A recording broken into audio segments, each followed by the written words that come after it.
മലയാള പ്രേക്ഷകർ ഏറെ സ്നേഹിക്കുന്ന ഒരു വ്യക്തിയാണ് കാവ്യ മാധവൻ. ദിലീപുമായുള്ള വിവാഹത്തിന് ശേഷം ഉണ്ടായ കാര്യങ്ങളെല്ലാം തന്നെ സമൂഹ മാധ്യമങ്ങളുടെ എല്ലാവർക്കും അറിയുന്ന കാര്യം തന്നെയാണ്. മഞ്ജു വാര്യരുമായുള്ള വിവാഹത്തിന് ശേഷം വിവാഹം പിരിഞ്ഞ് കാവ്യ മാധവനെ ദിലീപ് വിവാഹം കഴിക്കുകയായിരുന്നു. സമൂഹ മാധ്യമങ്ങളിൽ വലിയ രൂപത്തിലുള്ള വിമർശനം ഉടനെ തന്നെ കാവ്യ മാധവനെ തേടിയെത്തി.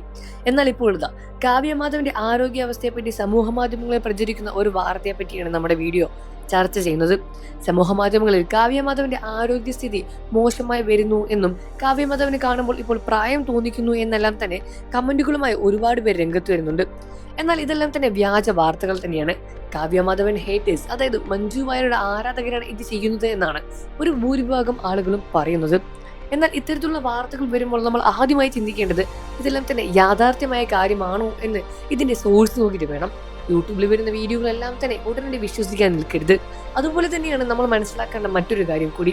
കാവ്യ മാധവൻ, മഞ്ജു വാര്യർ ഇവർ തമ്മിലുള്ള വഴക്ക് പണ്ട് മുതലേ ഉള്ളത് തന്നെയാണ്. ദിലീപിന്റെ രണ്ടാം വിവാഹത്തിന് ശേഷം ഇത് കുറച്ചുകൂടി ഒന്ന് മൂർച്ച കൂടി എന്ന് തന്നെ പറയാൻ സാധിക്കും. ഇപ്പോൾ കൂടി കാവ്യ മാധവൻ തന്റെ പുതിയ ബ്രാൻഡായ ലക്ഷ്യയിലെ കാര്യങ്ങളെ പറ്റിയെല്ലാം തന്നെ, വസ്ത്രങ്ങളെ പറ്റിയെല്ലാം, ഡിസൈനുകളെ പറ്റിയെല്ലാം, ഓണം ഓഫറുകളെ പറ്റിയെല്ലാം തന്നെ സമൂഹ മാധ്യമങ്ങളിലൂടെ ഒരുപാട് വീഡിയോകളും ചെയ്യുന്നുണ്ട്. അതുകൊണ്ട് തന്നെ അവർക്കൊരു കുഴപ്പമില്ല എന്ന് ഇതിലൂടെ മനസ്സിലാക്കാൻ സാധിക്കും. പിന്നെ പ്രായം തോന്നിക്കുന്നുണ്ട് എന്നെല്ലാം തന്നെ ഓരോരുത്തരുടെ വ്യക്തിപരമായ അഭിപ്രായങ്ങൾ മാത്രമാണല്ലോ. അതുകൊണ്ട് അതിൽ വിലയിരുത്താനും സാധിക്കില്ല. എന്നിരുന്നാലും ഇത്തരത്തിലുള്ള വാർത്തകൾ ആദ്യം കേൾക്കുമ്പോൾ ഇത് സത്യമാണോ എന്നും ഇതിന്റെ സോഴ്സ് എവിടെ നിന്നാണെന്നും നമ്മൾ ആദ്യമായി മനസ്സിലാക്കേണ്ടതുണ്ട്. ഇത് മനസ്സിലാക്കാൻ മറക്കല്ലേ ഫ്രണ്ട്സ്. അതേപോലെ തന്നെ വാർത്തകളും വിശേഷങ്ങളും എത്രയും പെട്ടെന്ന് അറിയാനും നമ്മുടെ ചാനൽ ആദ്യമായി കാണുകയാണെങ്കിലും വീഡിയോ ഒന്ന് ലൈക്ക് ചെയ്ത് ചാനൽ സബ്സ്ക്രൈബ് ചെയ്ത് താഴെ കാണുന്ന ബെൽ ബട്ടൺ കൂടി എനേബിൾ ചെയ്യാൻ മറക്കല്ലേ ഫ്രണ്ട്സ്.